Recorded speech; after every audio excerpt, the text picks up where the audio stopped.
What's up with all those mysterious flying objects that have been reported over sensitive military installations and bases with nuclear weapons? It's been happening a long time, but just recently, Barksdale Air Force Base in Louisiana reported swarms of drones of supposedly unknown origin that the military says they couldn't disable. And reports of flying objects go back to the 1940s. And today we're going to talk about a pretty well known one that happened during the Cold War in 1967 at an air base in Montana. And if you're familiar with this UFO, UAP community, you know Robert Salas. And if you're new, you need to know about Captain Robert Salas. He is our guest today, and he was there involved firsthand with this incident at a Montana Air Force Base, which is known as the Malmstrom UFO incident. And we welcome in Captain Robert Salas joining us from California. Captain, thank you so much for joining us. Thank you, Mary Kay, for having me. Looking forward to it. Well, it's a pleasure. Want to brag about you just a little bit.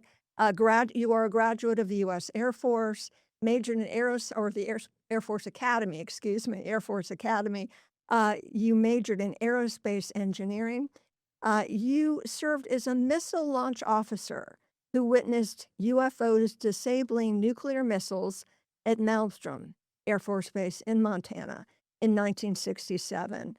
Since then, you worked for the FAA. You ran for Congress. You are an author of quite a few books about UFO and nukes. You are a ufologist, but from what I read, you're not a UFO junkie. You just want answers to what you saw that night in Montana. So can you take us back to 1967 and briefly tell us what you were doing and what happened? Yeah, I was part of a two-man crew. We were located at one of the what we call launch control facilities, which is about 100 miles, the one we were at, 100 miles to the east of Malmstrom Air Force Base. But it was one of 15 we had throughout the state of Montana at the time. Uh, about sometime in the evening, I would guess 9:30, I got a phone call from my topside guard. We had 6 guards upstairs. I was in a capsule about 60 feet underground with my commander, who was taking a rest break because one of us had to be on alert at all times during the 24-hour period we were down there. And during this call, the security guard said, "Sir, we've been seeing strange lights in the sky, uh, flying very fast and then stopping in midair, making 90-degree turns." Uh, and he kept repeating, he said, "These are not aircraft, sir." And which was unusual for him to say, but I said, "What do you mean?" He said, "Well, there's no engine noise. They're making very unusual maneuvers, and I've never seen an airplane do what these lights are doing. So I just wanted to report it." And I said, "Well, okay." I didn't know quite what to tell him. Yeah. I might have joked about could have been a UFO, but um, because we had had reports of UFOs in the city of Great Falls all Hmm. that week. And Interesting. Hmm. So you anyway, didn't you didn't think he was crazy. You kind of thought, well, maybe it's related to that. I took it as a serious report. He Okay. was not joking. He was Okay. he kept telling me, I'm not joking or anything. I'm just wanting to report these lights just above us." And so I said, "Okay, thanks, and let me know if anything happens from that." And we hung up. And then about 5 minutes later, he calls back. This time he's extremely frightened. I could tell by his voice. He was shouting into the phone, babbling, not making much sense. And then I calmed him down a little, and he said, "Sir, we're all out here with our weapons drawn. We're looking at a glowing red-orange light that's hovering just above the front gate. And what do you want us to do, sir? Oh my. I was, again, a little bit shocked by this report. I didn't know what to tell him, except that I said, it's your responsibility to make sure the facility is secure up there. Do whatever you have to make sure nothing enters the fenced area. So that's essentially what I told him. And we hung up the phone. I went to tell my commander about these phone calls.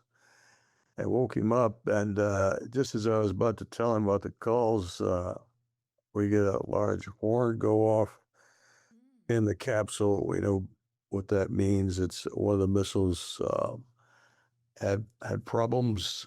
We had 10 missiles that we were monitoring.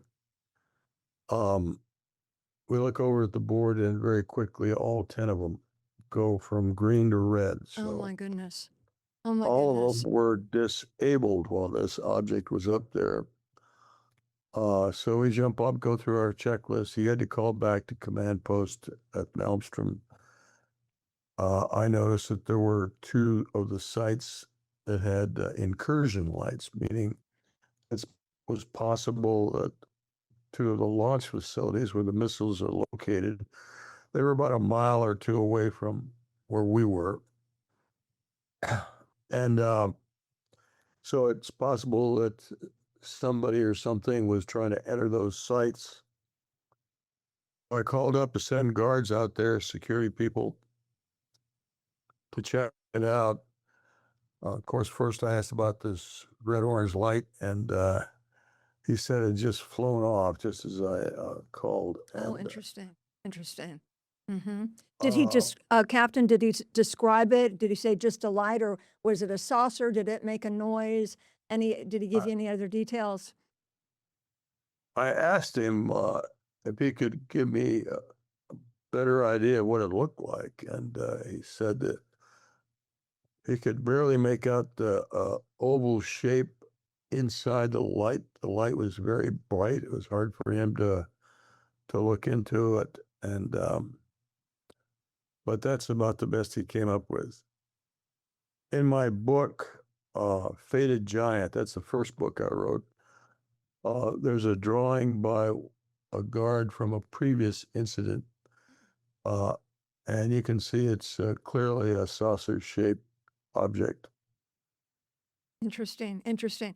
And your job was to monitor the Minuteman I missiles, just to make sure they were able. If you needed to launch them, you could, but you were to monitor them to make sure they were online, so to speak. Is Well, that yes, correct, of Captain? course. Right. Had anything The like that monitor happen? and the launch have given the order, of And course. launch of given the order, so you had an incredibly top secret clearance.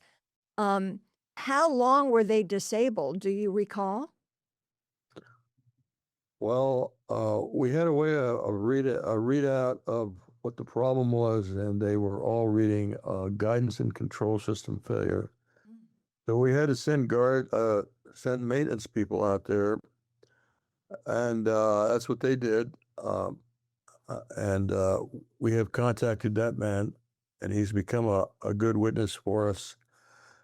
Uh, I gave a long testimony and an affidavit. Um, but basically, he had to go retarget each of the missiles manually. So that probably took a day to do that, bring them back up on alert. So they were probably off alert for about a day. So that's pretty serious. Um, Yes. yeah, that's pretty serious to be offline for that long. So what happened so that happened at night. I believe from what I've read about your accounts, the next day you were told to zip it and not talk about it. Can you share that with me? And then years later, what gave you the confidence to know that I'm going to talk about this and not feel like I'm going to be thrown in jail?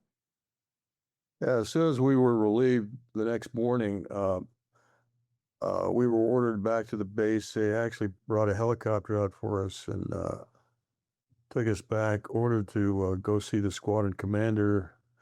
I walked in there. and there's a man from AFOSI, Air Force Office of Special Investigations there. Shoved a piece of paper at us, sign here. He said, you're never to talk about this to anyone, not even anyone in the Air Force. Hmm. And so we were basically ordered to sign a non-disclosure statement on penalty of spending a lot of time in prison if we ever talked about this. So I mean, what did you he think was about that? serious. Because I know you surely already had a top secret clearance.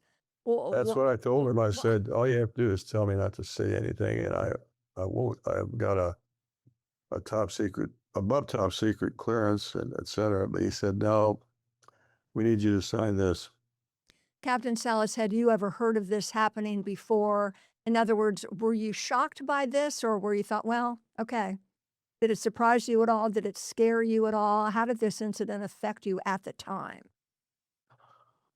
Well, at the time, of course, I asked my squadron commander if this was some kind of an Air Force exercise or anything like that. And we were never briefed on this possibility of some light shutting down our missiles. So no, we had never heard of anything like this before. However, when I started researching this later on, I realized that there were other incidents. In fact, 8 days earlier, another facility had the same thing happen to it. That was the Echo flight shutdown. Echo flight, very similar to ours, and they had UFOs come over at the missile sites, and all 10 of their missiles were shut down. We've got that witness who has also come forward, and well, I'll go on here. So I never did talk to the guards again about this incident because I was ordered not to. Yeah. Um, they called me at home, begged me to come and see them. I couldn't. I had to turn them down. Yeah. Yeah. Uh, Were they never were talked to. scared to death, I would imagine, just totally shaken up? Well, they were also told not to talk to anybody Okay. about it, Sure, sure, okay. but they were scared. They were frightened of what they had seen. Couldn't explain it to themselves, so they thought I had some answers, but of course I didn't have any Mhm. answers. Captain, what do you think it was? What do they think it was? Well, it wasn't one of ours. It wasn't anything the U.S. Air Force had ever constructed, and I very quickly eliminated any other country.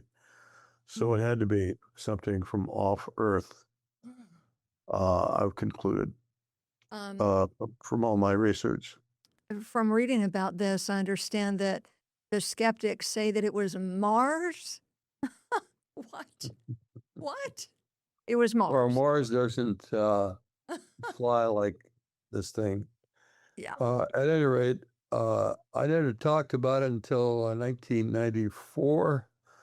I was in a bookstore, picked up a book called Above Top Secret by Timothy Good just to look at it, and happened to turn to a page that described what I thought was my incident. Uh, it was, it sounded like what I had recalled after some 27 years. Um, so I got excited about that. I went home and told my wife that this was my incident, and it looks like the Air Force must have declassified it because Mm, it's here in this book, mm. uh, publicly available. So, um, next thing I did is contact MUFON, Mutual UFO Network, to Yep. get an investigator.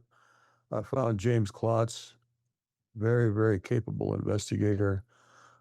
We decided to file a Freedom of Information Act request to the Air Force about this incident, but not mention anything about UFO.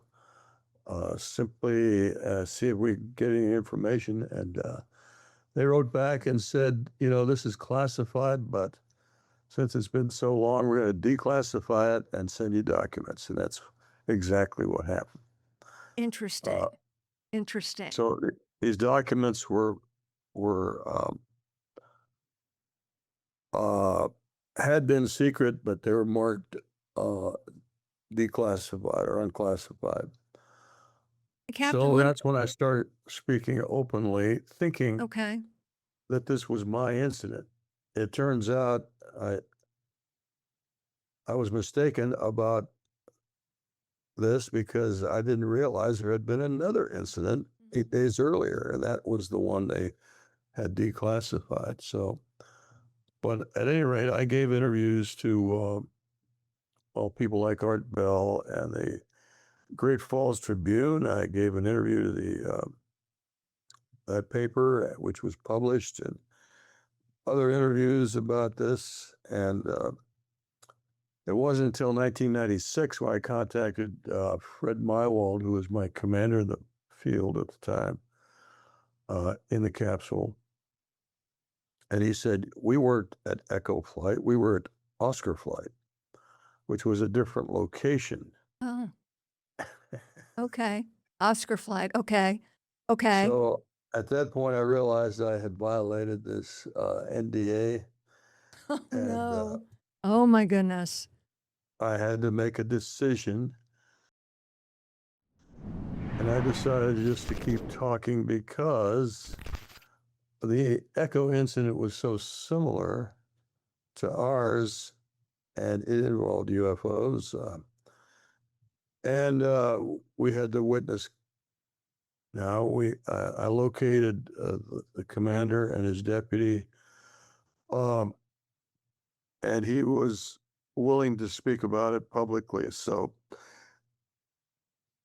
I made that decision. Haven't turned back. I'm still talking about it. So I've never been hassled. that's what Never I been was going to hassled by ask the Air you. Force. No one ever hassled you. No. I don't know why I'm surprised, but I am. You were never Well, threatened. Were you threatened? not directly. Mm. I mean, they have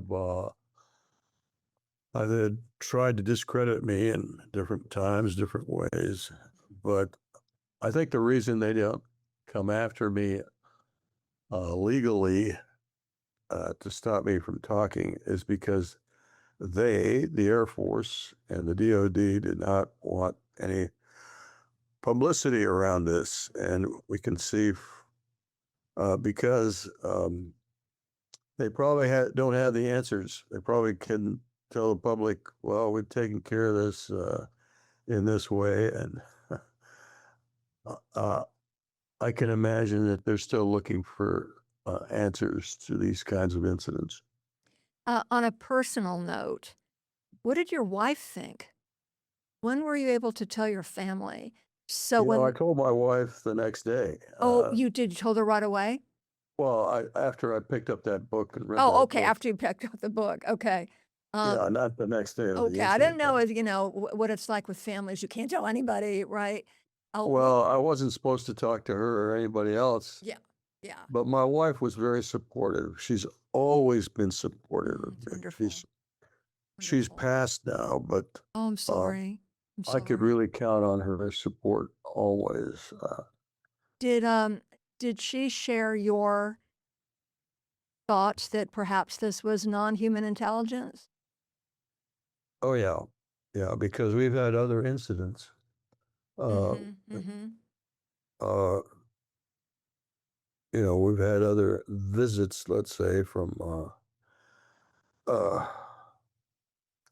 our space brothers and sisters. Yes. So what did you think about UFOs before this experience? Like as a kid or a teenager before you joined their service? And by the way, thank you so much for your service. Did you believe in UFOs before this incident? What were your thoughts about it? I never gave it a thought, Okay. honestly. Of course, we saw the movies E.T. and Close Encounters, but that was later. But I I had I didn't discount the possibility that we were being visited, but I didn't dwell on it. You didn't dwell on it. Our No. producer has a question, Austin, that he wants to Yeah, ask you. Robert, just last year there was a Pentagon report that said that the Malmstrom incident was caused by or they claim it was caused by an electromagnetic pulse device. Do you have any thoughts about that? Uh, that's ridiculous.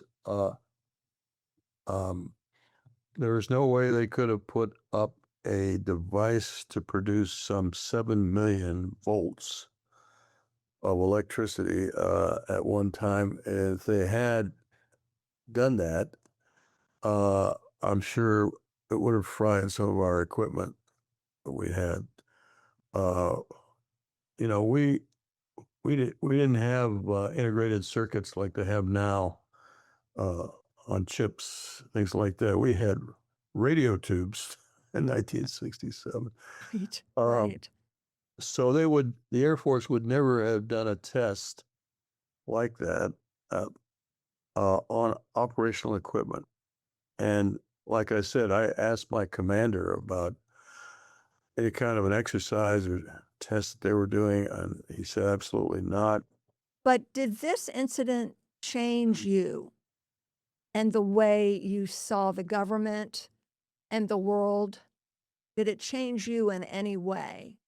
Are you different today because of that incident in 1967? Yes, absolutely. It changed me about my confidence in what the government is doing about this issue, of course. So I read somewhere that you do not consider yourself a UFO junkie, but you're curious and you want to know. Tell us about your books, and the takeaway from these books, UAPs and the Nuclear Puzzle. You have several really excellent books out there. What motivated you to write them, and what are the biggest takeaways from these books that you want people to know? Well, the first book, Faded Giant, has a lot of the documentation we received from the Air Force under the Freedom of Information Act. I want the public to know that we have documents supporting mostly the Echo flight incident. However, there were a couple of other incidents that are described in that book.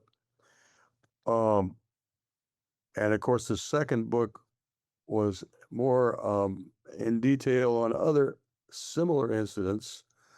I've identified over 13 or 15 other very similar incidents that have occurred over the years. And again, I want the public to know that this is a recurring issue. So much so that I think our visitors, let's call them, wanted to send us a message about nuclear weapons, and that's my main message. Mm. Do you think And are they trying to protect us, Captain Salas? Do you think they're just concerned and that's why they're turning them off and then on again? Because can't they just turn them off? I mean, we're just in such a scary time right now in the world. Do you think they would totally interfere with us, or do you think they're just kind of letting us know, hey, we're here? well, I can only speculate about that. Yeah, I of have no course. idea, but Yeah. what I have concluded is that they are concerned about us having nuclear weapons and the potential or the risk of using them uh, obviously is high. I mean, we've all felt that, even in this latest episode with Iran, when our president says, we're going to completely abolish a civilization. It sounds like he may or possibly use a nuclear weapon. And by the way, the request by generals in different wars, such as the Korean War and the Vietnam War, requests were made to use nuclear weapons in those wars. Um, and so it's not out of the question that those weapons could be used in the future, and if they are, uh, we're headed for massive destruction. Captain Salas, in closing, this is a time when many of us feel helpless. Like all this chaos is going on and mayhem is going on, and the average person feels helpless. Do you have any words of advice or help or inspiration or anything you want us to know? Well, we're not helpless. We've all got a voice. Uh, we can speak out, uh, and that is disclosure. What I'm telling you today is the truth, and it's disclosure. Uh, and any other witness that comes forward to tell their truth is also disclosure. And that's how, if we do keep doing that, we will put more pressure on government to tell us what they know. Excellent. Thank you for what you do. Thank you for your service. Thank you for your time today. Very insightful. Bless you, sir. Keep using your voice. For Thank you, those, McKay. a pleasure. Hope to have you back as a guest again. And please be careful. Okay, please be careful. I try. Okay. So thank you all for joining us today. May K. Beeler here with We Are Not Alone here at Queen City News Plus. We appreciate your time, and we'll look for you next time.